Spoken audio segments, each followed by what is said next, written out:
بیٹے کے آنے پر تو حلوائی بٹھاتا ہے اور نبی پاک کے نام کی لائٹیں لگی ہوں تو پریشان ہوتا ہے.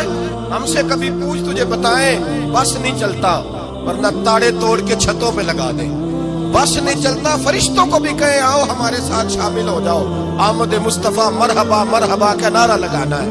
ہمارا بس نہیں چلتا ورنہ دنیا کی ساری نعمتیں بچھا دیں اور لوگوں کو بتلائیں کہ اصل تو خوشی منانے کا دن ہی آج ہے جب اللہ نے ہمیں اپنا پیارا رسول عطا فرمایا ہے.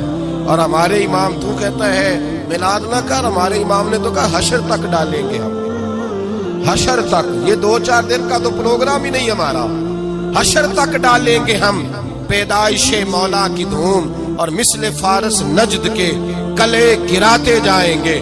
خاک ہو جائیں عدو چل کر مگر ہم تو رضا, دم میں جب تک دم ہے ذکر ان کا سناتے جائیں. ہمارا تو 1-2 دن کا پروگرام ہی نہیں. اب سنو کتنی بڑی نعمت ہے.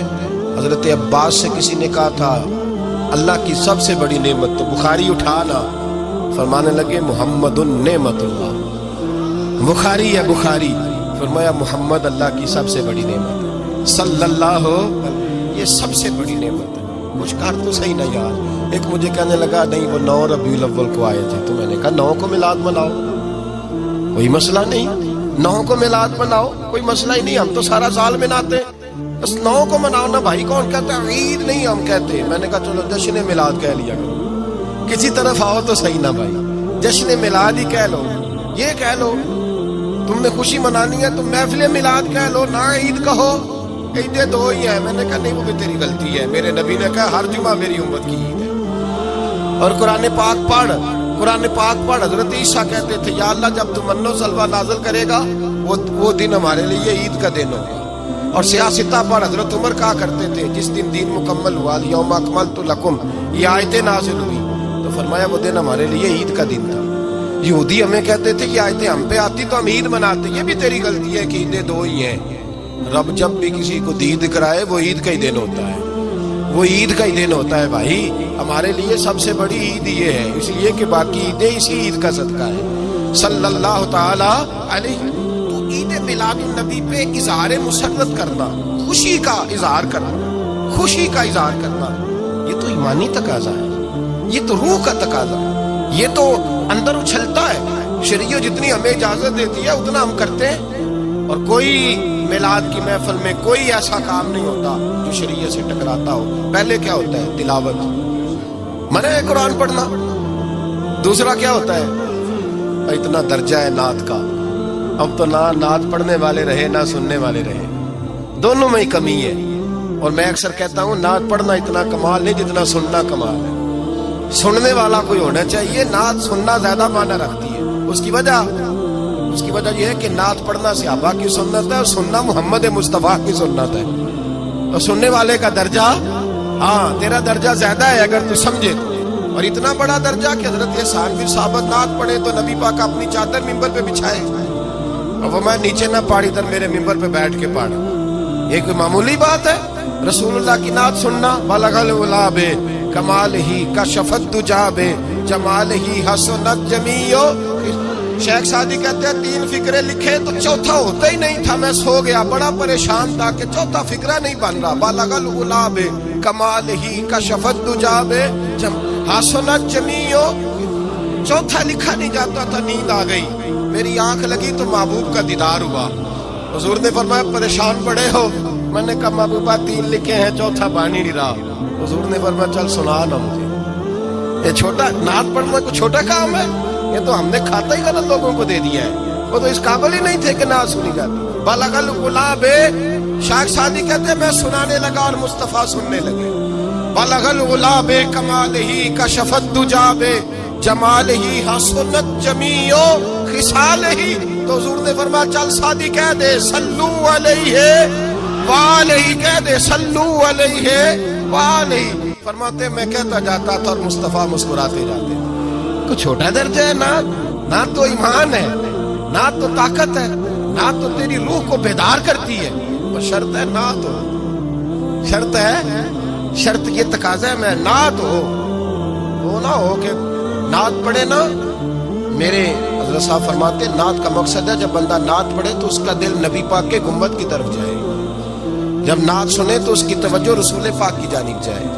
یہ نہ ہو کہ نعت سنے تو توجہ گانے کی جانب جائے. یہ نہ ہو کہ نعت ہو رہی ہو تو لوگ کہیں میرے کان میں لوگ کہہ دیتے ہیں. آپ یقین کریں محفل میں بیٹھے لوگ کہتے ہیں فلانے گانے کی طرز پہ لاندہ تھی، تو کدھر گیا دھیان اس کا؟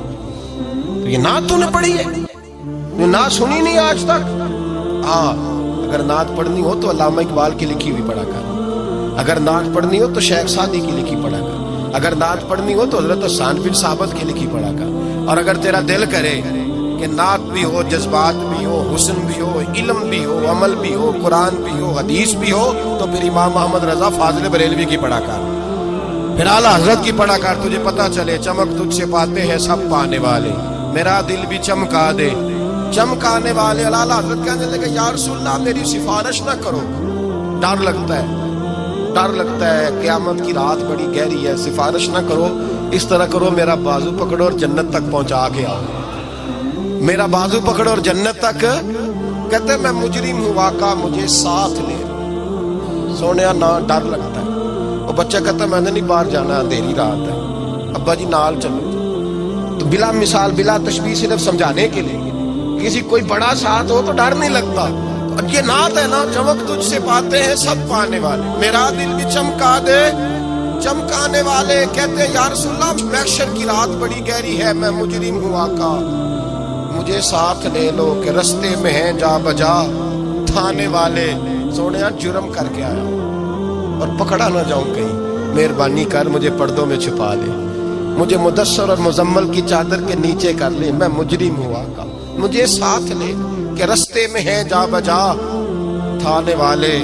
اور پھر تڑپ اٹھے، کہنے لگے کوئی یہ نہ سمجھے وہ چلے گئے، تو زندہ ہے واللہ تو زندہ ہے واللہ، میری چشم عالم سے چھپ جانے والے، میری چشم عالم سے چھپ جانے. تو بھئی نعت وہ نعت جو اس کا معیار ہو، اس معیار کی نعت. یہ کوئی طریقہ نہیں کہ دو بندے تحفہ لے کے آ گئے، چار اس کے ساتھ نعت خاں صاحب آئے، نماز گھر پڑھ آئے، گھر جا کے دوبارہ پڑھیں. اور میں بات ابھی عرض کروں گا، مجھے یہ مضمون مکمل کرنے دے پھر تقاضوں پہ آتا ہوں. محفل میلاد تو رسول اللہ کے آنے کا شکر ہے. قل بفضل اللہ وبرحمتہ فبذلک فلیفرحوا. محبوب کہہ دے جب فضل ملے رحمت ملے تو پھر انہیں چاہیے کہ خوشی بنائے. محفل میلاد، اور بھائی یہ نہ کہا کر کے یہ پیسے غریب کو دے مسکین کو دے. محفل میلاد میں بات غریب کی ہوتی ہے. ہم بتاتے ہیں کہ یہ وہ دن ہے جس دن آ کے میرے نبی نے بیوہ کی بات کی، غریب مسکین لاچار غریب کی بات کی. یہ محفل میلاد غریبوں کے جلسے کا نام ہے. اعلیٰ حضرت فرماتے ہیں ہم غریبوں کے آقا پہ بے حد درود، ہم فقیروں کی ثروت پہ لاکھوں سلام. یہ میلاد غریبوں مسکینوں یتیموں بیواؤں کے نام کا جلسہ ہے. شکوہ ہے مجھے اس جلسے سے. جلسہ تو میلاد کا ہو پر صدارت چودھری کر رہا ہو، صدارت مالدار کر رہا ہو، وڈیرا کر رہا ہو، کوئی ضرورت نہیں. جلسہ میلاد کا ہو تو صدارت کسی غریب کو کرنی چاہیے، ماڑے کو کرنی چاہیے. ورنہ ضرورت کیا ہے؟ جو حضور کے میلاد میں آئے ہیں وہ سارے مہمان خصوصی ہیں، کوئی عرض نہیں، کچھ نہیں ہونے لگا، کوئی نہیں کھا جاتا. چھوڑیں اس چیز سے باہر آئے تو یہ تو شکر ہے. اور یہ تذکرے جتنے میلاد کے تذکرے ہوں گے اتنی غریبوں کی بات ہوگی، اتنی اسلام کی روح کی بات ہوگی، بیوہ کی بات ہوگی. اور صحابہ تو اس دور میں لوگ کہتے ہیں صحابہ میلاد کرتے تھے. میں نے کہا چلو تمہیں سمجھ تو نہیں آنی پر سمجھا دیتا ہوں. صحابہ تو اس وقت کرتے تھے جب کرنا تھا ہی بڑا مشکل. اب تو مشکل نہیں نا. صحابہ تو تب کرتے تھے جب کیا جا سکتا ہی نہیں، بڑا مشکل. سنو ابن شام اٹھا کے دیکھو، سیرت کی کتابیں پڑھو. نبی پاک صلی اللہ علیہ وسلم کے صحابہ قریش مکہ کے ظلم و ستم سے تنگ آ گئے. حضور نے بعض مجبوروں بے کسوں کو اجازت دے دی، حبشہ ہجرت کر دی، حبشہ چلے گئے. حبشہ جب پہنچے تو ان میں حضرت جعفر طیار بھی تھے، حضرت علی کے بھائی، اور ایک گروہ تھا پورا صحابہ کا جو حبشہ گیا. قریش مکہ نے وہاں پر بھی آرام سے نہ بیٹھنے دیا. پیچھے سے کچھ سردار گئے، جا کے چھیڑا، کہا یہ ہمارے بھاگے ہوئے غلام ہیں، ہمارے بتوں کو برا کہتے ہیں، نیا دین انہوں نے اخذ کر لیا ہے، ہمارے حوالے کر دو. حضرت جعفر طیار کہتے ہیں نجاشی بادشاہ نے ہمیں بلایا،